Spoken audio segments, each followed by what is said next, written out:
Hoje nós não mais discutimos se existe ou não mudança climática. E as pessoas muitas vezes pensam, mas isso é um problema para os meus bisnetos, tataranetos. Frio de 2025 não está tendo aquecimento, está tendo resfriamento global. Mas antigamente eu ouvia bastante aquecimento global. Qual dos dois? Porque antigamente nós pensávamos, deixa para a geração futura resolver, é o oceano. E a Amazônia é o cinzeiro. Olá, esse é o podcast Explicando. Sejam todos bem-vindos aqui à nossa UTFPR. Estamos novamente com o Israel, professor Guilherme e professor Frederico. O professor Frederico é zootecnista com doutorado em ciências. Ele é o coordenador do grupo de estudos em biometeorologia, GBiomet, aqui da UTFPR. E ele participa de projetos e coordena também esses projetos com Polônia, Itália, Portugal, Argentina, ou seja, é uma pessoa super respeitada nesse meio e veio falar conosco hoje sobre mudanças climáticas. Então, professor, seja bem-vindos. E a nossa primeira pergunta é, precisamos mesmo nos preocupar com esse assunto? Boa tarde a todos. Devemos preocupar, sim. É uma preocupação de longo prazo que nós já temos, mas ela tem sido agravada a cada ano que passa. Hoje nós não mais discutimos se existe ou não mudança climática, mas é como nós vamos nos adaptar a ela agora. Então, não é uma preocupação do futuro, porque antigamente nós pensávamos, deixa para a geração futura resolver, mas está acontecendo efeitos agora. Por exemplo, aconteceu bem perto de nós, no Rio Grande do Sul, aquelas enchentes que aconteceram, já sabemos, por meio de estudos científicos, que é atribuído às mudanças climáticas. Então, sim, devemos nos preocupar e muito. Ok, obrigado, professor. A gente não quer fazer um episódio alarmante, mas a gente sabe que essa preocupação é real, né? E a gente consegue analisar isso estatisticamente falando também, né? O professor até trouxe alguns equipamentos, se o senhor puder explicar para a gente brevemente. Isso, aqui eu trouxe à mesa aqui um termohigrômetro, né? Nós medimos aqui a temperatura e ele estima a umidade relativa do ar. Então, a temperatura, ela mede a quantidade de calor, né? Quantidade de energia térmica aí no meio. E a umidade vai dizer o quão seco e quão úmido está o ar. E nós temos aqui um pluviômetro. Afinal, né, a maioria das pessoas querem saber se vai chover hoje ou amanhã. Então, esse é um instrumento que mede a quantidade de chuva em milímetros. Por isso que nós trouxemos aqui para ilustrar a nossa conversa. Ok. E quando a gente pensa nesse assunto, algumas pessoas ainda são céticas, né? Sobre se essas mudanças estão ou não acontecendo. E como que vocês quantificam, como que vocês descobrem que elas estão realmente acontecendo? Quais são os métodos, enfim. Nada muito... A gente sabe que, eventualmente, para falar de técnicas, acaba ficando bem aprofundado, né? Mas se você puder falar numa linguagem para o público em geral, que não participa desse ambiente universitário. Primeira coisa que a gente vai falar em termos populares não dá para a gente encontrar eventos isolados e atribuir tão somente a mudanças climáticas. É aí que o erro que acontece. Por exemplo, vamos supor que em 2025 nós vamos ter um frio. Um frio muito intenso, maior frio que nós tivemos nos últimos 5 anos. Estou fazendo uma suposição, não uma previsão. Aí as pessoas vão dizer, tá vendo? Por causa do frio de 2025 não está tendo aquecimento, está tendo resfriamento global. Isso é um efeito isolado. Ocorre que os estudiosos, e nós estamos falando de mais de 3 mil cientistas no mundo todo, fazendo milhares de pesquisas por ano, e se essas pesquisas elas são revisadas pelo cenário global, pela comunidade científica global, eles usam no mínimo 50 anos de dados. No mínimo uma série histórica de 50 anos. Então, só por aí a gente já vê a densidade das informações que nós temos em mudanças climáticas. Então, não dá para a gente pegar fatos isolados e fazer um julgamento se existe ou não mudança climática nesse respeito. Então, ao longo do ano, a gente não consegue, eventualmente, perceber isso, né? Não. São análises longas. Quando a gente pega uma série histórica, realiza uma análise estatística mais aprofundada, na realidade, uma análise até probabilística sobre a razão de chance, a ocorrer, né? Aliás, os modelos matemáticos são muito complexos. na área de mudanças climáticas, aí sim nós vamos colocar dentro de um quadro de tendências. E aí vamos verificar se esse evento ele está dentro do esperado ou não. Tá. E as pessoas muitas vezes pensam, mas isso é um problema para os meus bisnetos, tataranetos. E a gente vê que não, que eventualmente, se eles analisam 50 anos, eles com certeza foram percebendo, né, percebendo variações até em períodos mais curtos, talvez décadas, alguma coisa nesse sentido. E uma pergunta que muita gente faz é como isso impacta na minha vida? E eu com isso? Quase que eu com isso. Então, olha só, pessoal, antigamente a gente tinha isso, né, essa crença. Isso não é problema nosso. Isso é problema das gerações futuras. E nós tínhamos mesmo essa crença. Nós estávamos falando em 2050, 2100, né? Ocorre que as discussões em nível internacional, especialmente no painel intergovernamental de mudanças climáticas, que é ligado à ONU, né? É a Organização das Nações Unidas, os últimos encontros não foram bem assim. Nós já estamos experimentando efeitos das mudanças climáticas no atual momento e a tendência é aumentar. Não no sentido catastrófico, né? Alarmista, mas sim, nós vamos experimentar. E aí nós temos algumas preocupações. Sim, as mudanças climáticas matam. Nós vamos pegar, por exemplo, no hemisfério norte, a preocupação deles é o número de mortes ocorridas por ondas de calor, por exemplo. Imagina que as pessoas estão mais acostumadas a um clima temperado, mais frio e seco do que no calor. De repente, eles vão experimentar temperaturas que para nós aqui é comum, como 40 graus, 45. Isso causa uma mortalidade. Nós devemos nos preocupar porque, por exemplo, os idosos. Então, vamos pensar no nosso envelhecimento natural, né? Os idosos são mais suscetíveis do que os jovens ao efeito do estresse térmico. As populações mais vulneráveis, então, quanto maior o nível de pobreza, maior o risco de mortalidade ou de efeitos diretos da mudança climática. Nós estamos falando de aumento da temperatura. Hoje eu fui consultar pelo podcast, inclusive, nós já estamos a 1,5 grau acima do nível anterior à Revolução Industrial. Já alcançamos o limite mínimo que era previsto pelo IPCC em 2007. Então, isso é preocupante. E os eventos extremos. Quando a gente fala assim, o que eu tenho a ver com isso? Eventos extremos. Chuvas em excesso, secas prolongadas, episódios de frio.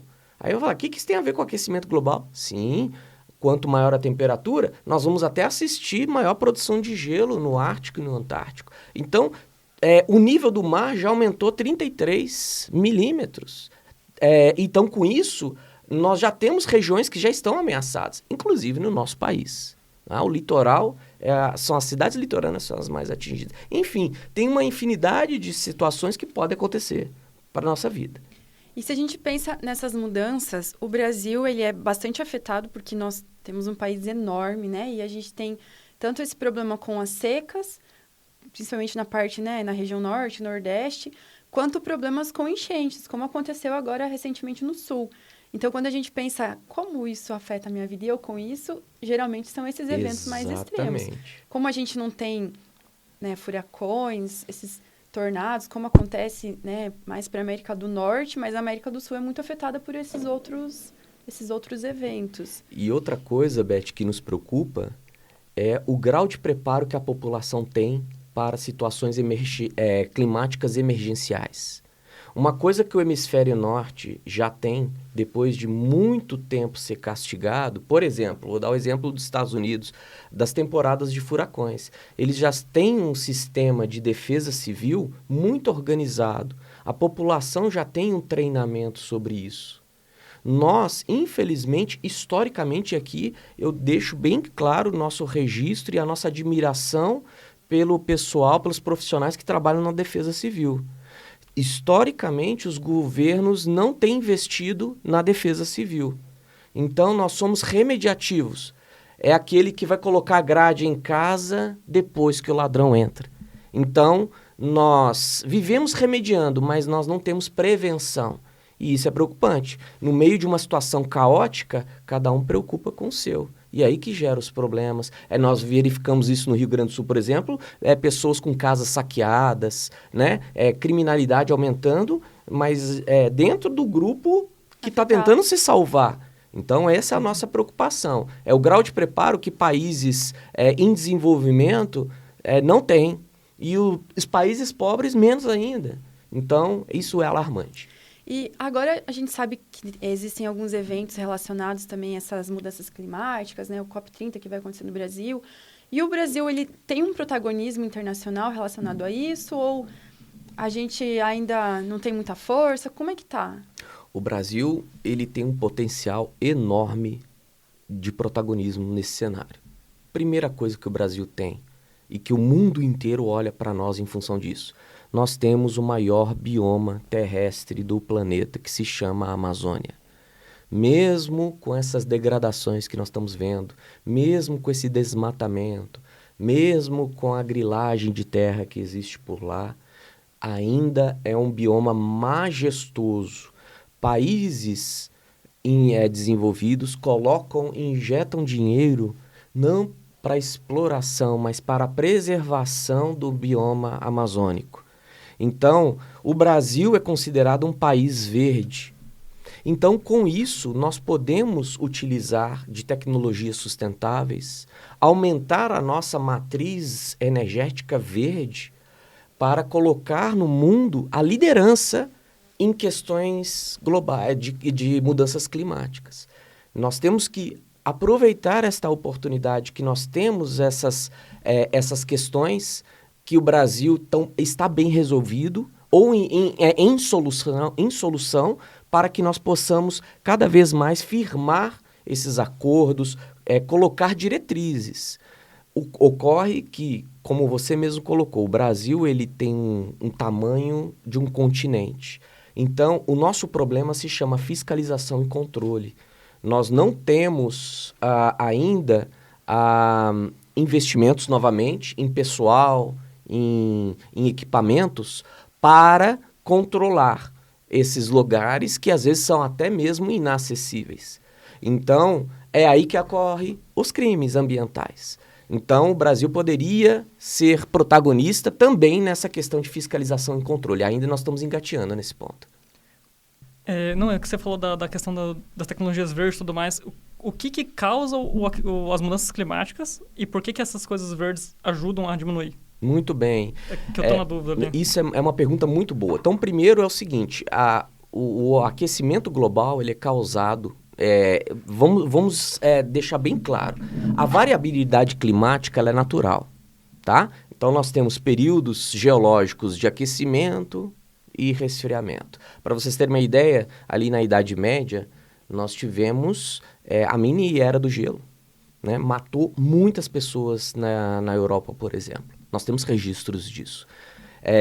Ocorre que quando ocorreu a Revolução Industrial, e aí que é o nosso marco de estudos climáticos, Revolução Industrial, começou a aumentar significativamente as emissões de gases de efeito estufa. Então, o que causa as mudanças climáticas, né? Que a ONU, por definição, atribui à atividade antrópica, enquanto a variabilidade climática é atribuída à natureza. Então, ao que deve as atividades antrópicas é a emissão de gases de efeito estufa. Nós vamos relacionar o primeiro deles, que é o CO2, que é o chamado gás traço, né? Todos os demais gases são equivalentes ao CO2, né? Mas nós temos o metano, o CH4, nós temos o óxido nitroso, que é fruto de catalisadores de veículos, e também, e aí vale um alerta para nós da agricultura, né? O abuso de fertilizantes nitrogenados, né? Até mesmo gases que já não estão mais tão presentes, mas que eram muito perigosos na década de 80, que é o CFC, o clorofluorcarboneto, por exemplo. Ok? Então, a mudança climática ela ocorre em nível de gases. Esses gases têm uma atração enorme por radiação de ondas longas. E com isso, por isso que é chamado de efeito estufa. Ou seja, é aquela estufa, é o carro estacionado no sol. Quando você entra, tá uma estufa dentro. É o que acontece com o planeta. Então, está aumentando drasticamente. Agora, quanto às tecnologias verdes, o que elas podem...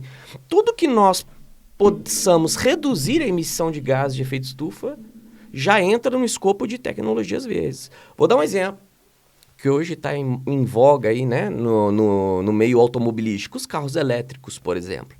Né? Mas não basta ter carros elétricos, elas têm que estar associadas a uma matriz energética verde. Do que adianta, por exemplo, eu ter um carro elétrico e depender de hidrelétricas, por exemplo. Isso está errado. Então, nós temos que agora pensar, é agora a hora de investir cada vez mais em energia solar, energia eólica, que o nosso Paraná tem protagonismo no país, com a cidade de Palmas, General Carneiro, as nossas usinas eólicas que nós temos aqui no estado. Já vi essas aí. Já viu essas? Elas fazem um barulho, né? É enorme, exato. Inclusive tem até pesquisa com essa questão do som, tá? Dessas que causa distúrbio nas pessoas e nos animais. Mas, enfim, nós estamos dando alguns exemplos. Então, esses são tecnologias verdes. Tudo que reduz... A construção civil hoje já está se adaptando a cada vez mais sustentabilidade. Menos agressão ao ambiente, mais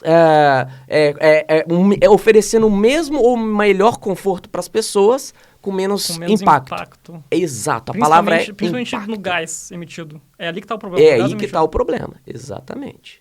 Tá certo?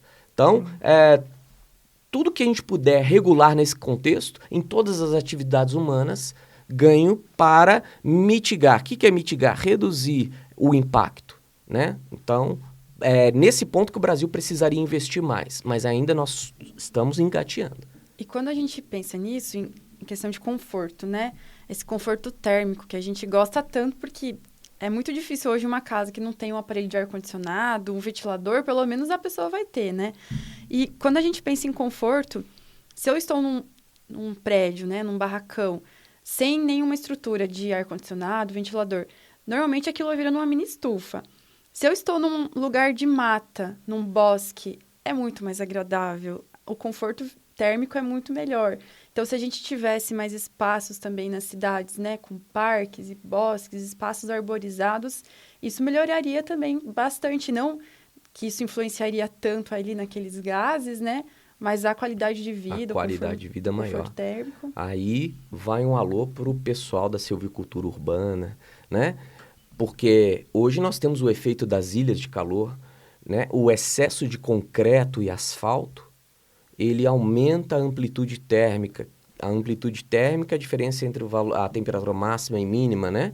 Então, nós vamos ver ali, entre o centro de uma cidade e a periferia, coisas assustadoras de 10, 15 graus de diferença por conta do excesso de concreto e asfalto. Então, a promoção dessas ilhas verdes, em contraste às ilhas de calor, são extremamente... árvore, gente, é o maior ar-condicionado que existe, né? Inventado pela própria natureza. Inclusive, nós vamos falar de casas que têm até telhados verdes. Eu acho chique demais ter um telhado verde. Ou seja, a planta, pelo processo de evapotranspiração, da evaporação de água, vai promover uma redução de temperatura abaixo dela. Então, por isso que é confortável estar num lugar vegetado. Eu que sou bióloga, sempre vou defendendo essas tecnologias verdes, principalmente esses bosques. Eu acho isso muito gostoso. Sem falar que é até terapêutico, né? Não tenha dúvida, não tenha dúvida. Estar em contato com a natureza é um dos princípios de bem-estar da população, né? Do ser humano. E não só o bem-estar humano, mas o bem-estar também dos animais e dentre outros componentes naturais. Falando nisso, algumas pessoas, elas trabalham, você é zootecnista, né? Você sabe essa questão de bem-estar animal. Ele é muito importante não somente porque é importante que a gente tenha respeito pelos animais, que a gente trate os animais com, né, toda a decência que eles merecem, mesmo os animais que acabam sendo abatidos para o consumo, mas isso impacta também na produção, né? Isso impacta também na produtividade. Não sei se você poderia falar um pouco mais sobre isso. Claro. Essa é uma discussão também muito presente na produção animal, porque quando nós temos um aumento da demanda da proteína animal, nós vamos gerar uma pressão, né? A pressão de consumo gera uma pressão de produção. E quando eu vou lá pressionar a outra ponta da cadeia, que é o produtor rural, ele vai ter que produzir mais. Ele tem duas opções. Ou ele vai produzir melhor com a área que ele tem, ou ele vai expandir as áreas. expandir as áreas hoje significa eu adentrar ou no universo urbano, coisa que os munícipes não vão aceitar, né? Ter ao lado da sua casa, por exemplo, uma produção de suínos. Ou eu vou adentrar nos biomas. E muitos pensam que o melhor é os biomas. Quando eu coloco a natureza, a função da natureza como uma função utilitarista, sob o ponto de vista antrópico, eu começo a ter essas aberrações de olhar para os biomas como sendo uma reserva de luxo para o futuro, para eu poder avançar nela quando eu precisar. E não é por aí. Então, quando a gente traz isso, primeiro, aí vem à tona as discussões do bem-estar animal. Quando eu vou falar assim, não vou avançar nos biomas, mas eu vou produzir melhor em pouca área. Aí eu vou ter que aumentar a quantidade de animais por metro quadrado. E isso causa uma redução de qualidade de vida. Quando a gente tem que falar de bem-estar animal, temos que associar a qualidade de vida. Então, eu aumento, por conta do meu consumo, eu vou reduzir a qualidade de vida de um ser vivo. Será que é justo isso?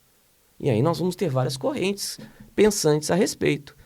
Nós temos as pessoas que, por exemplo, voluntariamente optam por não consumir proteína animal em nenhuma espécie, né? E eu acho que nós temos que ter maior respeito por essas pessoas. Porque o fato delas existirem, delas terem essa opção, essa identidade alimentar, não significa algo pejorativo para a produção, mas sim elas são as principais pessoas que vão denunciar os abusos que nós cometemos. Por exemplo, será que precisamos consumir mais do que 500 gramas de carne por pessoa, por dia? 500 gramas é muita carne. Nós calculamos muitas vezes por um churrasco, 500 gramas de carne por pessoa. É um absurdo. Nós vamos ter um desperdício. O nosso organismo não foi feito para digerir tanta proteína de uma vez. E, por final, eu vou gerar uma pressão de consumo, porque várias pessoas fazendo isso vai aumentar a necessidade de produzir-se mais. Então, se hoje a gente fala em consumo consciente, que é um contraponto, por exemplo, da abolição da carne e da alimentação.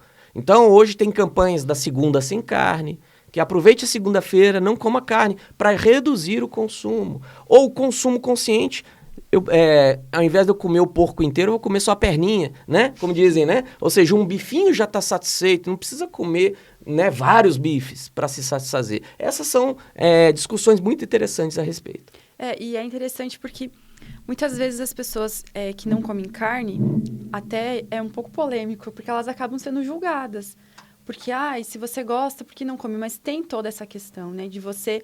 E muitas vezes, assim, a gente começa a analisar, o agro, ele realmente alimenta os bois, né? Ele é importante para isso. A gente não consegue consumir tudo que o agro produz, né? Ele é usado para a ração animal. Então, é algo a se realmente trabalhar. É algo realmente a trabalhar, porque quanto mais a gente precisa consumir carne, mais carne a gente precisa produzir. Exatamente. E aí tem outra questão muito interessante. Tem a pegada de carbono e tem a pegada hídrica. Uhum. Nós sabemos que para produzir uma quantidade específica de carne, nós precisamos de uma quantidade de água equivalente aí para produzir esse animal. Água é outro assunto polêmico.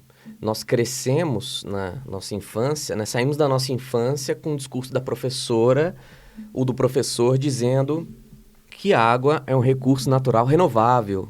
Hoje nós sabemos que a água é um recurso limitado de uso comum. Ou seja, a água que eu desperdiço vai faltar para alguém em algum lugar. E nós não estamos falando de qualquer água, é água potável. Há cenários catastróficos aí de pessoas que vão falar que as próximas guerras vão ser em torno da água potável, por exemplo. Já tem filmes sobre isso, inclusive.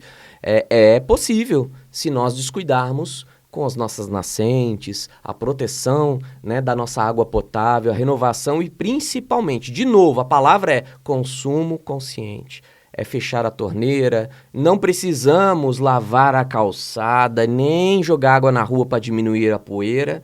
Precisamos ter responsabilidade sobre o uso daquilo que é de uso de todos, né? Então, um animal quando produz, eu penso nisso. É a pegada de carbono, é o tanto que ele vai emitir de carbono equivalente durante a produção.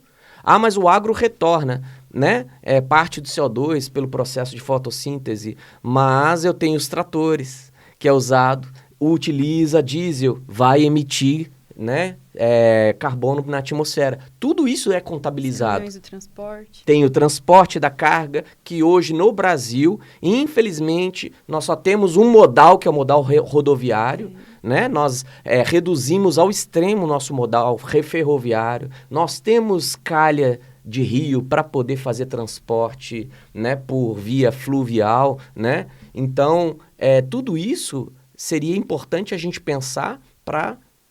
antes de falar, né, de julgar quem consome ou não, né, certo produto. Eu acho que o que nós fazemos é o mais importante, consciência. Se cada um conseguir fazer a sua parte, eu sempre falo que gente feliz, né, não incomoda. Então, cada um conseguir fazer a sua parte, cada um conseguir pensar um pouquinho no meio ambiente, de grão em grão a gente consegue um grande resultado, né? Uhum. Claro que, eventualmente, a gente fazendo uma ação isolada, parece que não vai dar um resultado. Mas se a gente pensa em 1 milhão de pessoas, 2 milhões de pessoas com pequenas ações isoladas, o resultado é bem mais Não significativo. tenha dúvida. Não tenha dúvida. E aí que nós vamos encontrar esse fio da meada, esse elo perdido que chama mitigação das mudanças climáticas. Não, tem que ser um esforço do indivíduo para o coletivo. Não dá para nós esperarmos de governantes. Os governos têm pouca duração, são passageiros. Não pode ser programa de governo uma ação de mudança climática. Tem que ser um programa de Estado, ou seja, algo perene, que faz parte até mesmo da Constituição. Aliás, vamos lembrar da nossa própria Carta Áurea, né?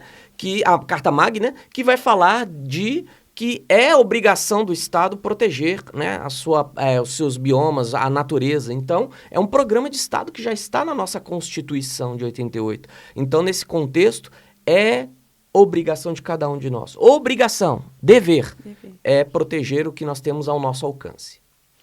Eu só estava com uma dúvida que você está falando, mudança climática, mas antigamente eu ouvia bastante aquecimento global. Qual dos dois? Os dois. Os dois. Os dois. Porque, veja, o produto do aquecimento global a longo prazo produz as mudanças climáticas.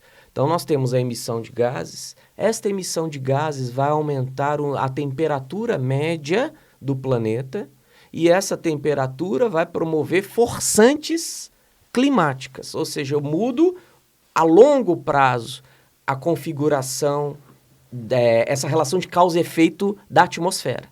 Então, por isso que a gente usa os dois. É mudança climática e aquecimento global. Né? Os dois estão juntos. Entendi. Deixa eu ver aqui. Você falou também dos tratores, que o agro volta um pouco na produção das plantas e tudo mais. Toda a métrica é voltada no gás. Se eu puder saber assim, quanto que eu estou gerando de pegada de carbono, de aquecimento, tudo no gás gerado. Nos gases, exatamente. Como falei, hoje o cálculo é feito em carbono equivalente. Então, CO2 equivalente. Ou seja, nós temos o poder de aquecimento global do CO2 é 1. Todos os demais gases vão sendo medidos em função do CO2. Por exemplo, nós sabemos aí que o CO2 equivalente de uma molécula de metano é em torno de 20 a 30, né? Então, carbono equivalente. Que eu tinha dúvida também, porque quando eu fiz uma disciplina na graduação, eu vi um artigo falando 80, 70, um artigo falando 90 e um falando 200 vezes. Isso, depende do gás. Do gás metano. Das matrizes. Porque, por exemplo, o óxido nitroso é 200 vezes maior do que o CO2. O poder de aquecimento global. Só que esse número, assim, como é que eles conseguem calcular esse número? O que você está medindo? Porque é só uma molécula, no caso. Exato, é uma estimativa de emissão, tá? Pelas atividades. Tem vários estudos no mundo todo que medem, tem equipamentos que medem a emissão de gases de efeito estufa. Vamos lembrar que não é só da biosfera. Nós temos do solo, a litosfera também tem a emissão de gases. Então, solo, biosfera, atmosfera. Então, nós vamos ter a medição de gases nesses vários níveis. E com base nisso, são por meios de amostragem, não tem como medir tudo, eu faço a generalização para o todo. para o volume total da atmosfera. E aí eu vou verificar não só a quantidade de gases presentes, mas quais as atividades estão emitindo mais e principalmente que entra aí nessas contradições políticas, né? Que é quais os países são os maiores emissores de gases de efeito estufa. E aí começam as brigas políticas, né? Esses jogos de empurra-empurra, né? Exatamente. O próprio presidente o secretário-geral da ONU, né? O Guterres vai falar que nós não estamos mais numa época de aquecimento global, nós estamos numa época de ebulição global, né? Já passamos da fase do aquecimento. Uma metáfora para dizer que a preocupação já está num outro nível. Então, mas é isso. Tem metodologias já prescritas científicas, protocolos internacionais de estimativa de emissão de gases. Em todas as atividades humanas. E essa emissão, na sua opinião, é um negócio justo? Essa contabilização é um negócio justo? Porque eu já vi alguém falando o seguinte, pro agro eles contabilizam tudo. Pro transporte é só o que sai do caninho do gás ali, do escapamento. Então o pessoal tá falando assim, a medição parece que não está muito justa ali. O que você tem a dizer sobre isso? Eu acho que ela precisa de ser ajustada. Não é à toa que, e aí de novo eu defendo a ciência, há essas reuniões com frequência de vários grupos que trabalham sobre isso e eu acho que a maior reunião, a maior cúpula que discute isso de tempos em tempos é o próprio IPCC, né? Esse painel intergovernamental de mudanças climáticas, e ali eles vão discutir métodos. Tá? Um dos painéis, um dos grupos de estudo é a base física do processo. Então, ali eles vão discutir. E eu já ouvi essa crítica de que há um excesso de peso em determinadas áreas e em outras uma flexibilização. Nós vamos ver o professor Laércio Sartor aqui do campus, que está em associação com o professor da URGS, o professor Paulo Carvalho, que é uma referência nacional na zootecnia em termos de gás de efeito estufa.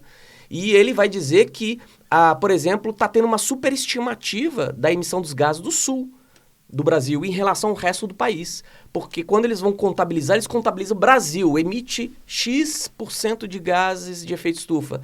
Entretanto, há diferenças. Por exemplo, já estão detectando que o sul emite menos do que em outros estados, em outras regiões da federação. Então, tem que haver ajustes.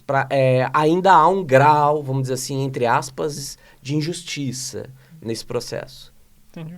Bom, Fred, eu queria voltar um pouquinho na parte ali de aquecimento global. Isso, dentro do meio científico, acadêmico, é algo consensual, que de fato existe. Mas a gente sabe que tem correntes na sociedade que alegam que variações no clima sempre existiram, que a gente teve eras de gelo, eras de aquecimento, ou de que a gente não tem dados suficientes.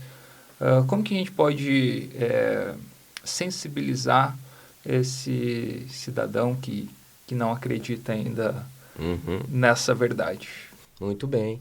Eu parto de um pressuposto, Guilherme, que há uma relação desigual aí de quem faz mais barulho.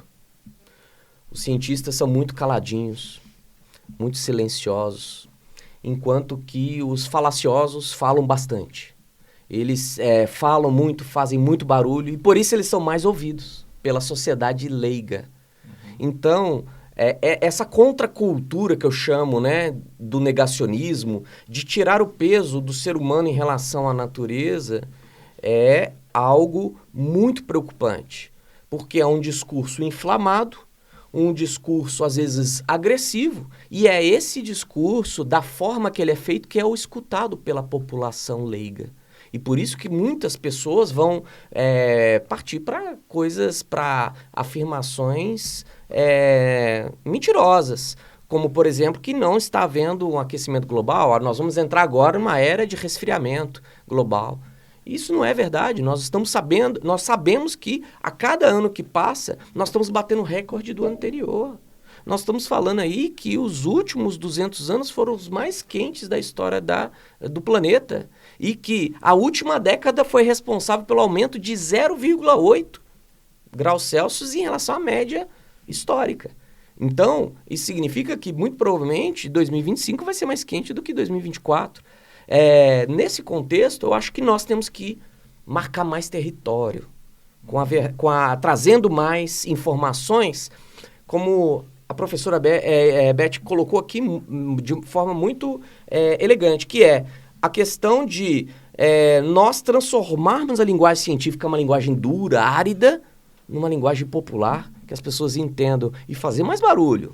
Fazer mais barulho, vamos ser ouvidos tal como, fazer tanto barulho quanto o pessoal do negacionismo científico faz. Eu acho que está faltando isso, sabe? Nós ficamos escondidos muito dentro da nossa cátedra, né? Sim. Que é a academia. Temos às vezes, pouca disposição para sair, para falar ao povo, né?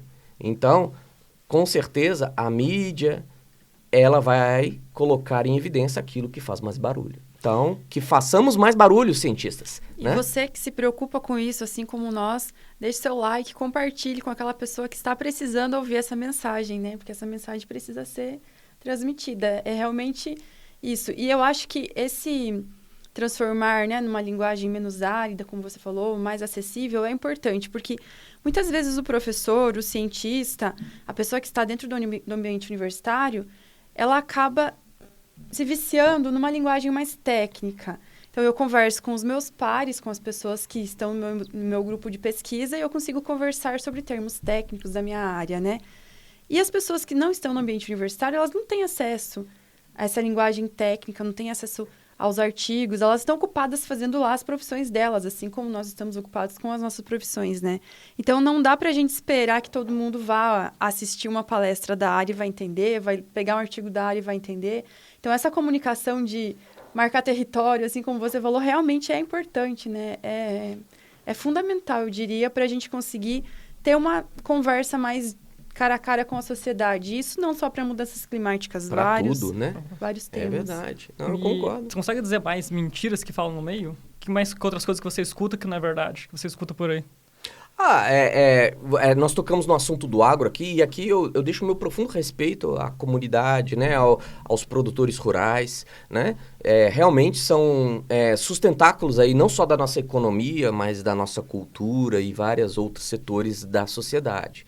Mas, por exemplo, que o agro não tem responsabilidade sobre essas questões de mudança climática, né? Já ouvi, além da questão do resfriamento global, dizer que o efeito estufa não existe.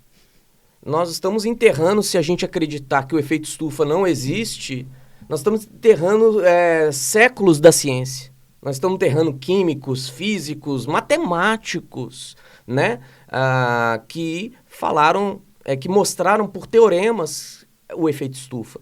Então, nós não podemos entrar nesse nível de dizer que nós não emitimos gases, de que a culpa é de quem, e quando emite a culpa é da agricultura, a culpa é da... Não, a responsabilidade é de todos, né? Todos nós emitimos de alguma forma. Quando, por exemplo, olha que interessante esse exemplo, quando nós, por exemplo, decidimos sair com o nosso carro, que está estacionado dentro da universidade, e passar em frente ao ponto de ônibus lotado, e nós não oferecemos carona para quem está no ônibus, eu estou aumentando a pegada de carbono, porque eu estou no meu carro sozinho, emitindo uma quantidade de gases. Se eu dou carona, eu diminuo a pressão em cima de um veículo que com certeza vai emitir muito mais carbono, que é, por exemplo, um ônibus, né?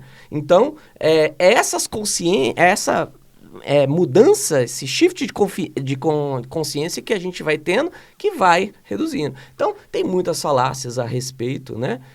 Eu poderia aqui falar de várias que chegam aos nossos ouvidos, a gente tenta ter o máximo de compreensão, paciência com as pessoas. A intenção não é promover uma guerra de discursos, mas é exatamente o fake contra a verdade. Essa é a situação que nós vivemos. Quando a gente fala do agro, acaba sendo polêmico também, né? Porque algumas pessoas, elas fazem como se fosse um embate contra o agro. E, na verdade, a gente devia fazer justamente o contrário. Devia se apoiar. Sem o agro, realmente, a gente não come. A gente simplesmente não come. Então, eu acho que essas brigas, digamos assim, né? Essas briguinhas, elas deviam ter um outro direcionamento, mas no sentido de se unir.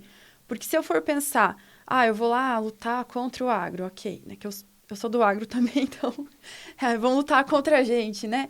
Mas se as pessoas pensassem, olha, eu tenho sugestões, eu tenho demandas, por que vocês não resolvem isso? Mas tentando trabalhar em conjunto, porque eu acho que quando a gente começa a dividir nós contra eles, ao invés de a gente conseguir somar e fazer uma coisa melhor, acaba ficando... E se a gente for pensar, o agro está em tudo, a universidade está em tudo, o agro usa a tecnologia que a gente produz, nós usamos a comida que o agro produz. Um depende do outro. As indústrias, mesmo que for uma indústria automobilística, ela depende do agro, as pessoas que trabalham lá vão comer. Enfim, eu acho que falta também um pouco no Brasil essa união.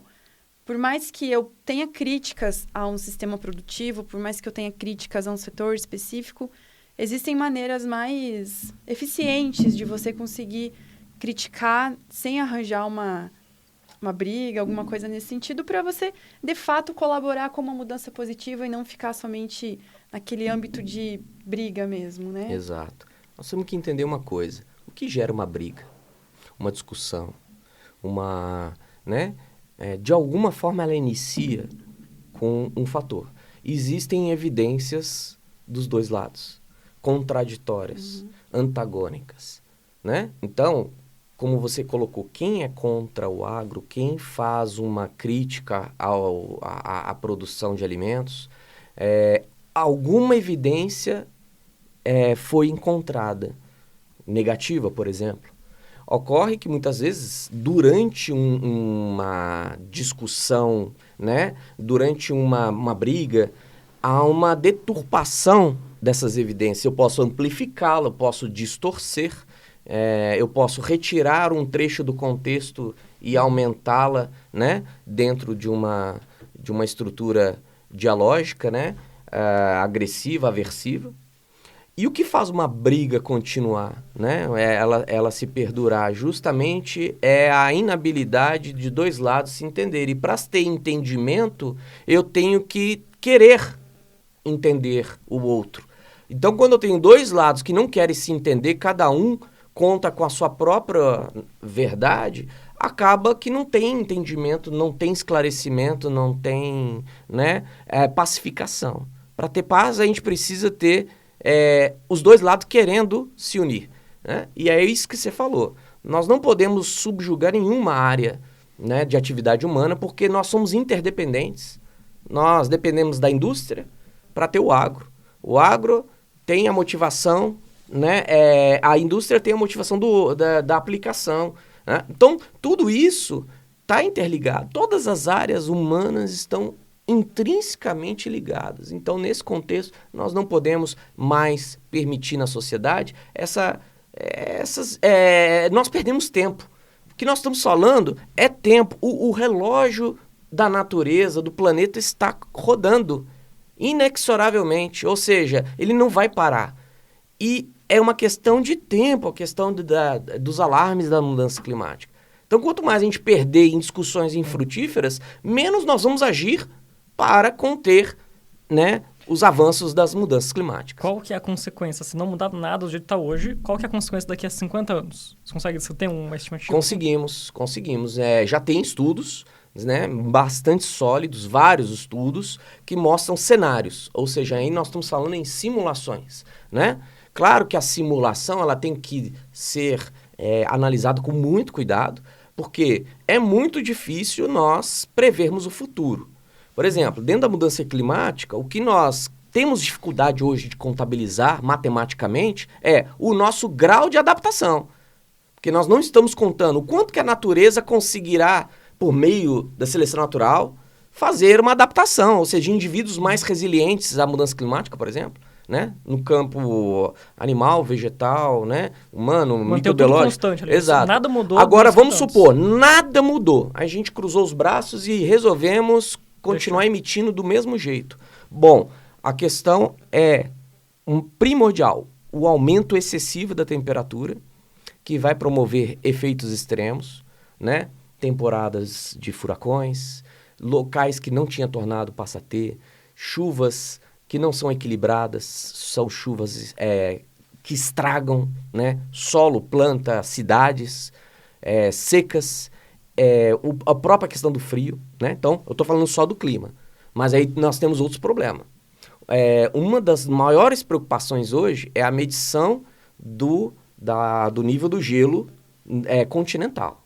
O derretimento das calotas polares aumenta o nível dos oceanos. Aumentando o nível dos oceanos, nós vamos ter inundações nas regiões litorâneas. Então, regiões inteiras passam a ser inabitáveis, que hoje tem uma grande concentração de população.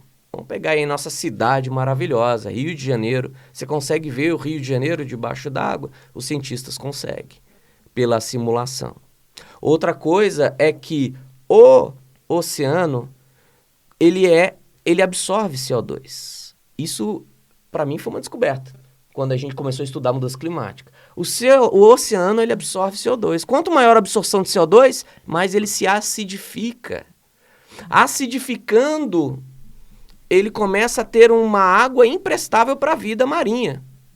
E, principalmente, para a vida terrestre, porque muitos de nós, a população depende também da vida marinha, né? A nossa alimentação, boa parte vem da pesca marítima e da pesca de água doce, que também é afetada pelo excesso de evaporação, né? Rios que desaparecem, regiões que passam a ser áridas, arenização, desertificação, tudo isso são coisas que, se nós nada fizermos, em 50 anos, 25 anos, nós estamos já experimentando alguns desses eventos. Isso que eu ia perguntar, estamos muito encrencados ou dá tempo de a gente fazer alguma coisa? O que seria melhor a gente fazer nesse sentido para evitar que tudo isso aconteça? Sempre dá tempo. Nunca é tarde para agir, né? Jamais a incerteza pode dar lugar à inação. O fato de nós não sabermos o que vai acontecer não significa que eu não tenho que fazer nada. Então, se eu fizer agora, melhor para a adaptação no futuro. A adaptação.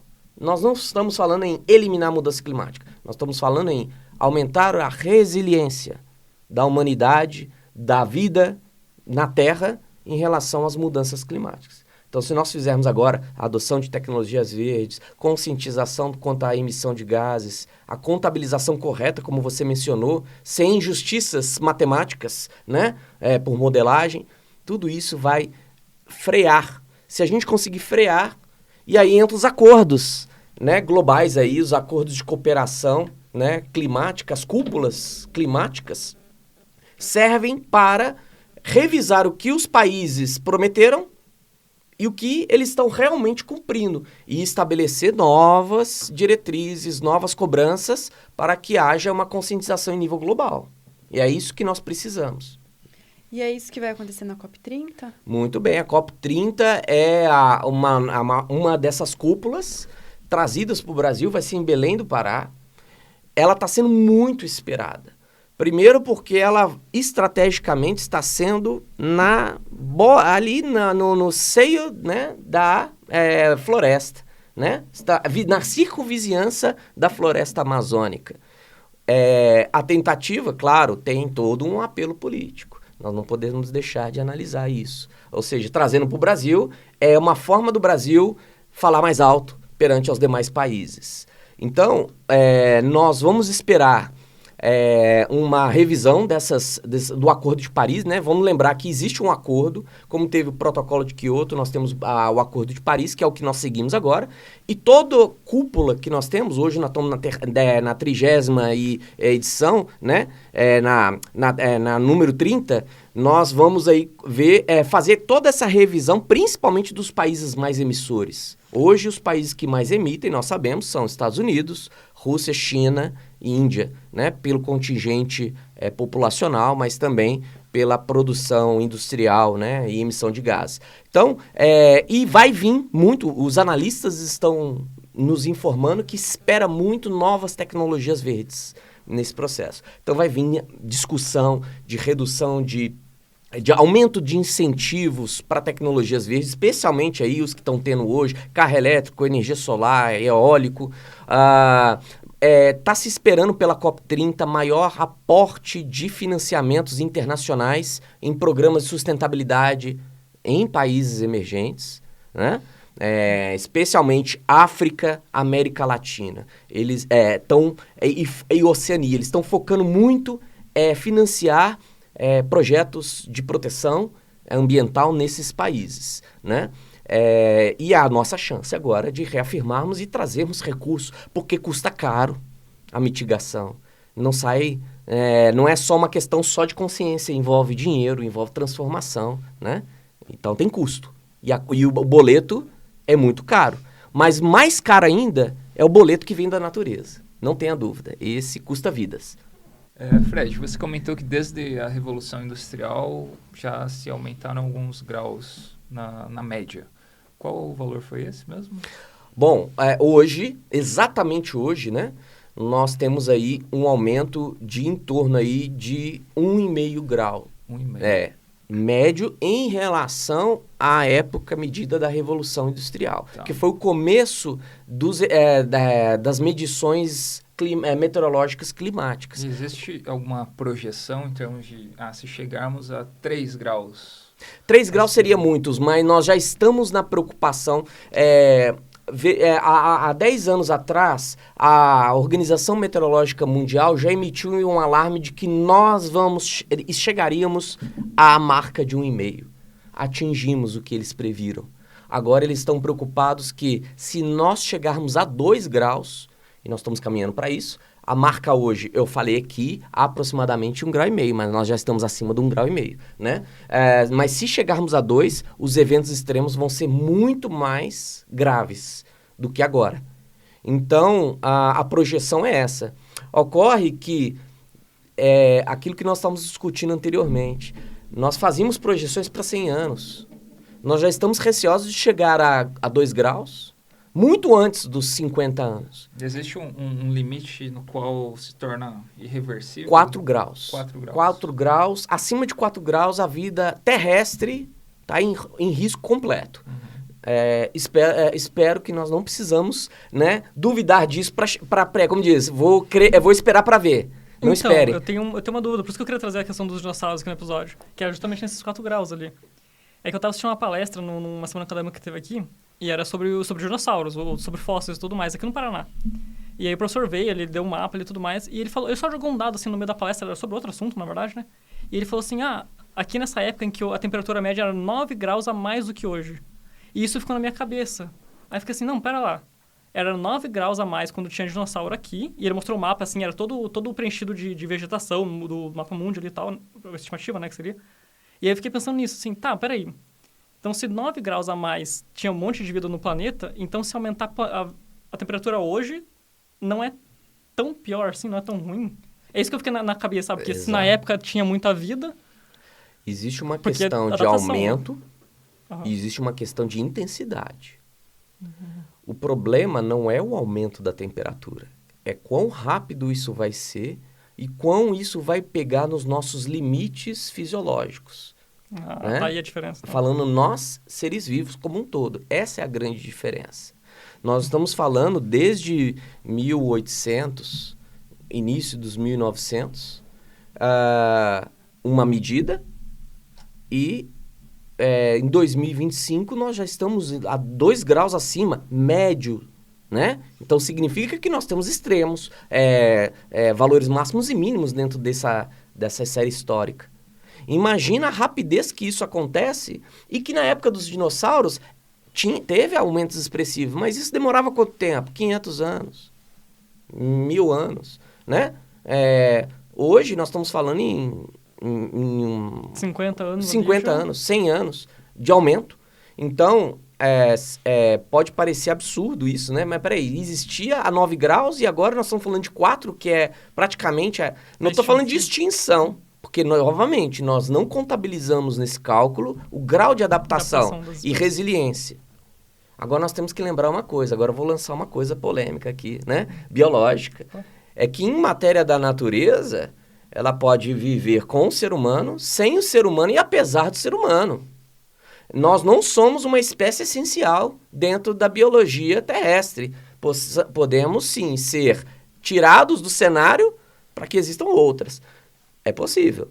Agora, tudo é possível, há um grau de incerteza, nós não temos uma convicção fechada, né? Por isso que pesquisas têm que ser feitas regularmente para renovar esses cenários, essas constatações, mas não vão ficar em casa comendo pipoca, assistindo Netflix, esperando lá fora o caldo ferver, né? Vamos agir para não esperar acontecer conosco, o que infelizmente tem acontecido no mundo inteiro hoje. Quando a gente pensa nessas mudanças, como você fala, né, 500 anos, 1000 anos, evolutivamente falando, dá tempo da espécie se adaptar, né? Os próprios dinossauros, as plantas, pouquinho de temperatura foi elevando e a gente sabe que as mutações vão acontecendo, vão sendo selecionadas de acordo com o ambiente. Agora, isso rapidamente realmente é muito mais difícil. Algumas espécies têm a diversidade maior, a gente consegue um ou outro indivíduo que vai acabar sobrevivendo, né, para uns eventos mais extremos e podem acabar propagando aquela espécie para não entrar em extinção, mas outras espécies vão acabar realmente extinguindo. E realmente o planeta não depende de nós, né? As outras espécies acabam sendo muito influenciadas por nós conseguimos nos meter, né, digamos Exato. assim, em todos nós os âmbitos. Dependemos do planeta. Com o certeza. Planeta não depende de nós. Nós dependemos do planeta. Então, nesse contexto, vale um olhar sério sobre isso, né? Então, é bem por aí. Bem importante. Mais alguma pergunta? Por mim, deu aqui. Deu? Essa pergunta deu. Vou viajar agora. Tem pergunta aí? Opa. E a queimada do cerrado? Bom, então, aí entra outras questões, né? Porque quando a gente vai falar de queimadas, né? Olha só que interessante o cerrado, né? O cerrado é um bioma que naturalmente ele se acostumou com fogo. Nós temos, por exemplo, o cajuzinho do cerrado, né? Que é uma espécie frutífera nativa e que ela só acontece a frutificação da árvore quando tem o fogo. Então, historicamente, evolutivamente, é uma planta que se adaptou às constantes queimadas, né? Por quê? Porque os cerrados são espécies lenhosas secas e com isso, como está ali, né? Muito na área, na região tropical do planeta, é uma área de alta concentração de radiação, especialmente nas estações mais quentes. Então, com isso, aumenta a chance de queimadas espontâneas. Ok, até aí a natureza se autorregulando. O problema é eu me aproveitar disto para queimar ainda mais. Aí eu estou gerando uma pressão evolutiva muito forte e que ela não é uma evolução, é uma eliminação de muitas espécies que não vão ter tempo de se adaptar. Então, sim, as queimadas no Cerrado, mas aqui eu falo da queimada do Pantanal, as queimadas da Amazônia, que sempre estão ocorrendo. Provavelmente, esse ano nós vamos ter notícias de queimadas de novo, de grandes incêndios. Por quê? Aproveita-se o recurso que a natureza espontaneamente oferece, mas numa escala muito reduzida, que são as queimas naturais, espontâneas, para eu aumentar a área colocando queimadas. Queimando áreas, eliminando espécies do dorsal arbóreo nativo de matas densas, eu posso justificar, por exemplo, me apropriar daquela terra para a mudança do uso do solo, que é um dos fatores de maior emissão de gás de efeito estufa, né? Então, sim, o Cerrado ele tem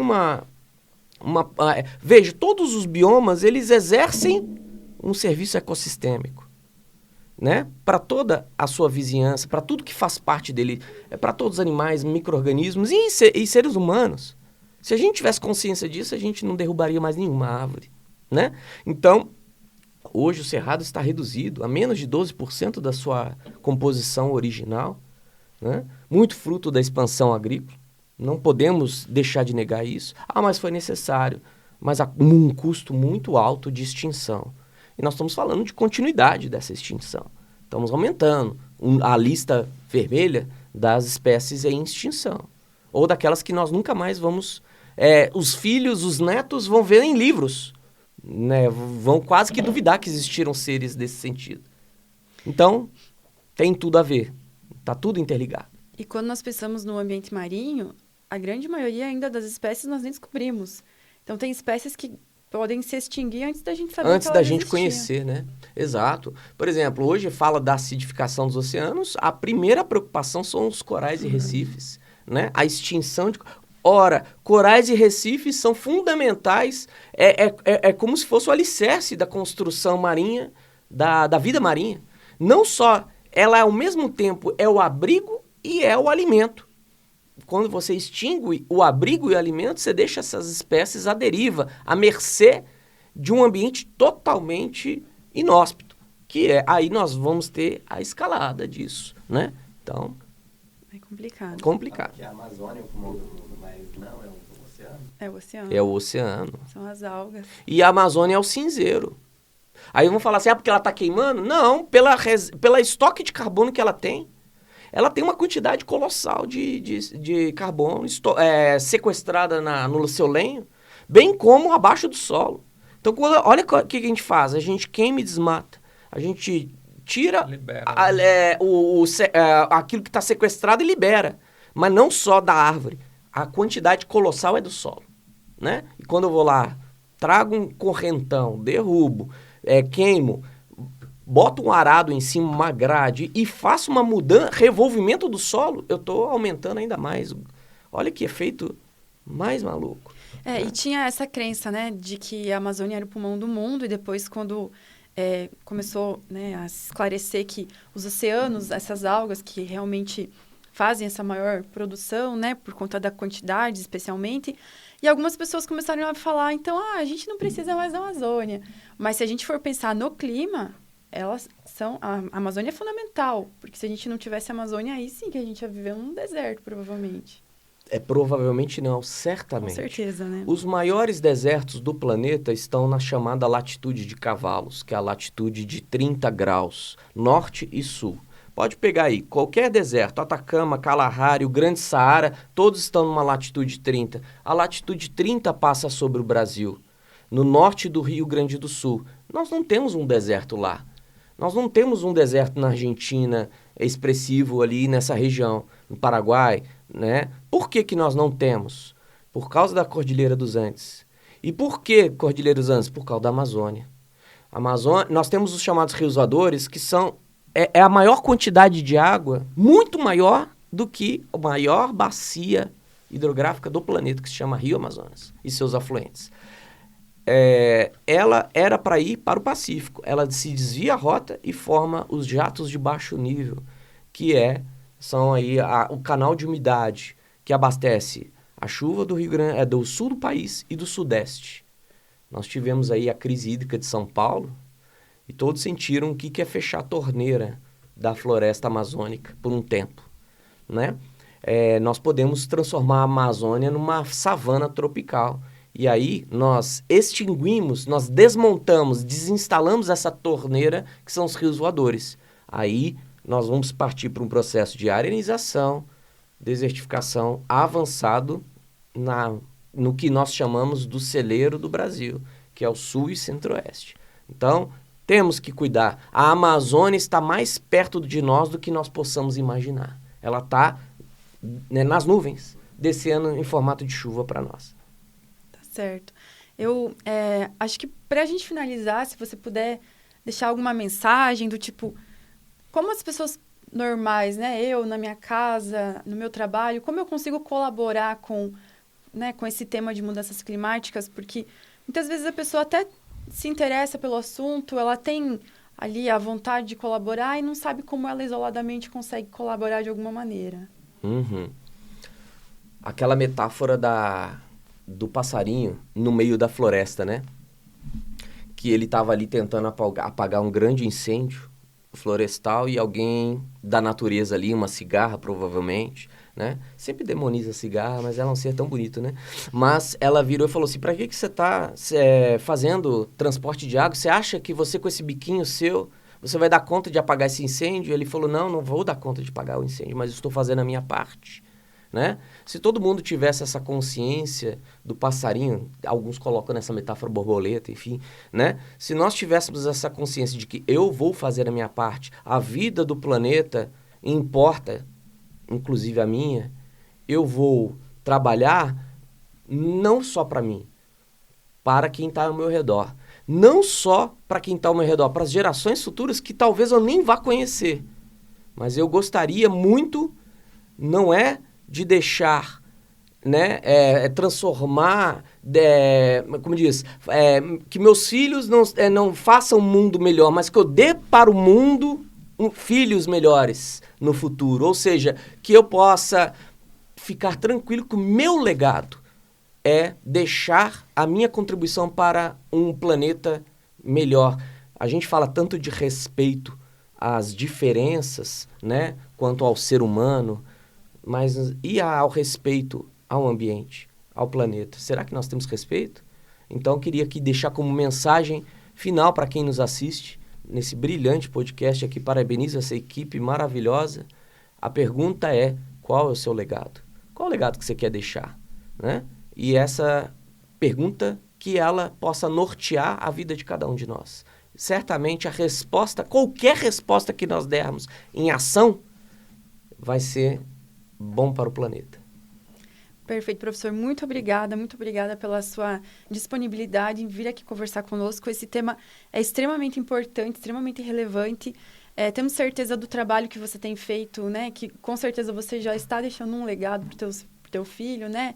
Um trabalho de excelência que é reconhecido não só institucionalmente, né?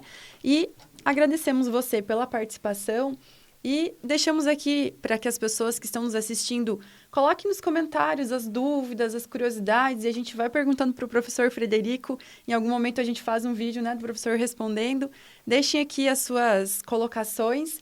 E, novamente, muito obrigada, professor, pela disponibilidade. Com certeza esclareceu muitas dúvidas, né? Certeza. Foi muito produtivo. Eu que agradeço. Muito obrigado, e as portas sempre abertas, né? Quando quiser. Muito retornar. obrigado. Com certeza eu voltarei. Perfeito. Falar sobre sua rede social de pesquisa, que aí a gente coloca no... Atualmente, a nossa rede está temporariamente desativada por uma questão de reformulação da nossa política de divulgação científica, porque também nós estamos pensando em como divulgar de maneira eficiente para a população. Então, nesse momento, nós estamos com as nossas redes suspensas, mas sim, nós temos o grupo de estudo de biometrologia, que eu faço um convite para aqueles que se interessarem em estudar com a gente, né? Participe das nossas atividades no campus e fora da universidade, que sempre nós estamos aí trabalhando pela difusão científica responsável e de qualidade. Perfeito. Muito obrigada. Eu que agradeço. A gente já falou dos likes no final. Pessoal, deixem as perguntas aqui. O professor Frederico, em algum momento, vai responder. A gente grava um vídeo com ele, né? Vamos incomodar ele um pouquinho mais. Aproveitar, né, essa expertise que ele tem no assunto. Compartilhe com as pessoas que têm interesse nesse assunto. Ou com aquela pessoa que é um pouco cética, né? Compartilhe para essa pessoa ver, ouvir, né, as mensagens do professor. E isso ajuda o canal também, né? Faz com que a gente consiga um maior alcance. Muito obrigada e até o próximo vídeo.